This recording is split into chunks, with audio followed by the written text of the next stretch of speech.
What's going on? Today we'll be looking at William F. Buckley's 1963 essay, Notes Toward an Empirical Definition of Conservatism. But who is William F. Buckley? And what does he mean by an empirical definition of conservatism? Well, to answer the second question, what Buckley means by empirical is that his knowledge of conservatism is grounded in observation. In other words, his definition of conservatism is based on his personal experience. You see, William F. Buckley was the founder of the influential conservative magazine, the National Review. Buckley was instrumental in shaping modern American conservatism. When he was president, Ronald Reagan said of him that Bill Buckley is perhaps the most influential journalist and intellectual in our era. He changed our country, indeed our century. To elucidate that point a little further, let us do a brief overview of conservative history.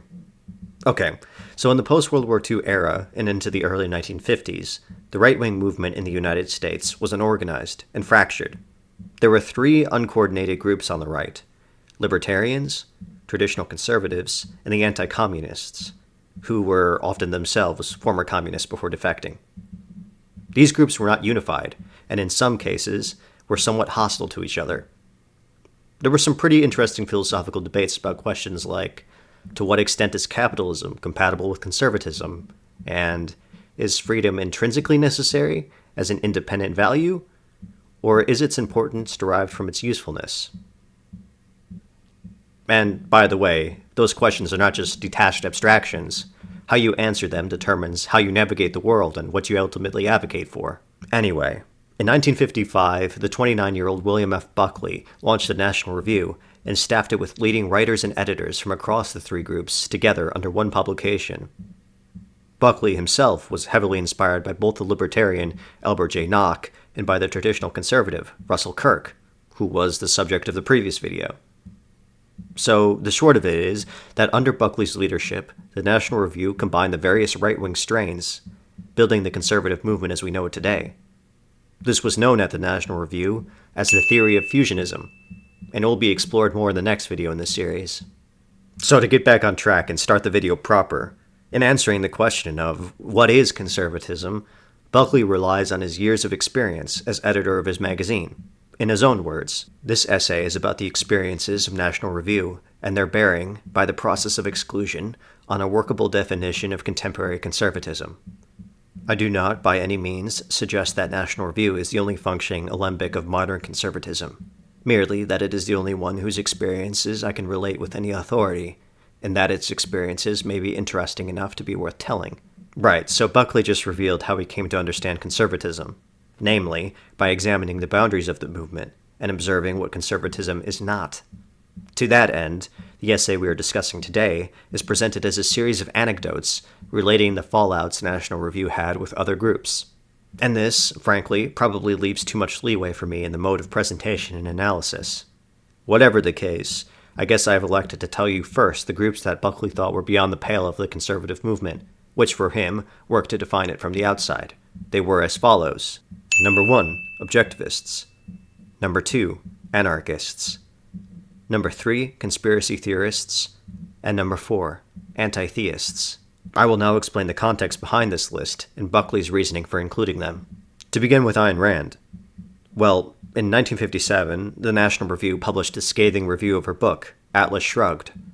Rand, of course, being the expatriate author and philosopher, known for her system of objectivism. Objectivism is often characterized as a program of absolute selfishness, and it kind of unashamedly is, at least in the ethical sense, which is egoist, and in the metaphysical sense, as it proclaims that individual sense perception is reality. But we don't have to worry about all that, at least not for our purposes.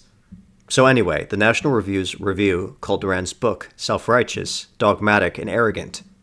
Naturally, Rand and her followers got quite upset about that, and a lot of terse words were exchanged and angry letters written. And reflecting on this incident years later, Buckley concluded that Ayn Rand's objectivism was gross and self-indulgent and incompatible with transcendent morality. But his biggest takeaway was that objectivism was never going to fit into the conservative movement, because that philosophy is a totally closed system. An absolutist ideology based on the same brand of facile analysis that Karl Marx and company utilized. Moving on to the next item on our list, anarchists. Or more specifically, Buckley had in mind radical anti-statists here. And his point is simple. While conservatives harbor a healthy skepticism toward the government, it is unproductive and unrealistic to stand stubbornly against the concept of the sovereign state itself. Buckley says that, among other things, we need a national defense, for instance. Or that, for example, the common law structure is probably not going to be replaced by a better legal system. However, the main problem with rigid anti-statists is their portrayal of themselves as the sole, undefiled sentinels of liberty. They often immediately apply the label sellout or pretender to any conservative who dares acknowledge the real need for some basic level of government, or who, heaven forbid, works within the system to achieve some right-wing policy. And so, in the end, the anti-statist takes himself out of the conservative movement. Next is conspiracy theorists, and this one requires some additional explanations. Alright, so in the early history of the National Review, Buckley declared war against the John Birch Society so as to remove them from mainstream conservatism. The John Birch Society is a fringe political advocacy group founded in 1958 by a man named Robert Welch.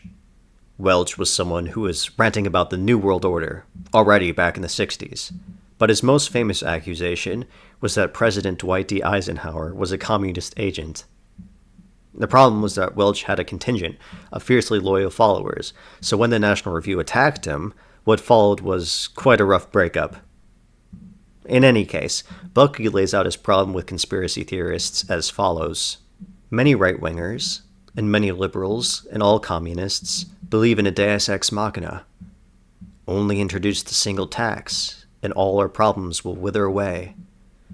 Only expose the Jew, and the international conspiracy will be broken. Only abolish the income tax, and all will be well. Forget everything else but restore the gold standard.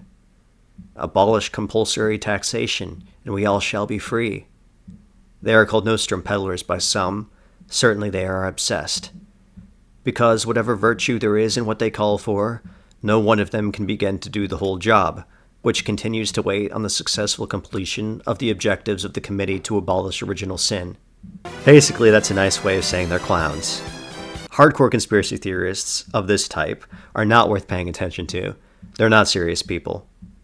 They do not actually care about truth or the pursuit of knowledge or whatever. They don't have any coherent principles other than an unjustified and unfalsifiable belief that historical events can be interpreted and explained in terms of conspiracies. And now we have finally arrived at the end of Buckley's essay, with the last item on his list, anti-theists. Buckley recounts how one of National Review's contributors resigned over some of the magazine's religious connotations. The writer who quit even agreed politically with the conservatives, yet he was a staunch atheist who could not stomach religious sentiments. Buckley thought about the episode and asks, "Can you be a conservative and believe in God?" Obviously. Can you be a conservative and not believe in God? This is an empirical essay, and so the answer is, as obviously, yes. Can you be a conservative and despise God and feel contempt for those who believe in him? I would say no. This, my friends, is the anti-theist. The anti-theist believes religion to be an enemy to mankind, and a danger that must be rooted out. As it pertains to conservatism, atheists are not inherently an issue. As always, their biggest issue is their physicalism. Agnostics, too, are certainly not incapable of being friends with the religious, or of being conservative themselves. The anti-theist, however, is intolerant and spats at the notion of transcendence. They fundamentally cannot exist or operate within the conservative movement. And thus concludes William F. Buckley's essay. His approach to discerning what conservative is was to find out what it was not. And it was not objectivist, anti-statist, conspiracist, or anti-religious. Perhaps if you turn those negatives into positives, you may learn some insight into what conservative is as well, too. But what did you think of this essay? Do you agree with Buckley's take? Can those excluded groups be conservative? Are there other groups who should be excluded? Is it better to be a principled coalition, or to have as many soldiers as possible, even if they are disagreeable?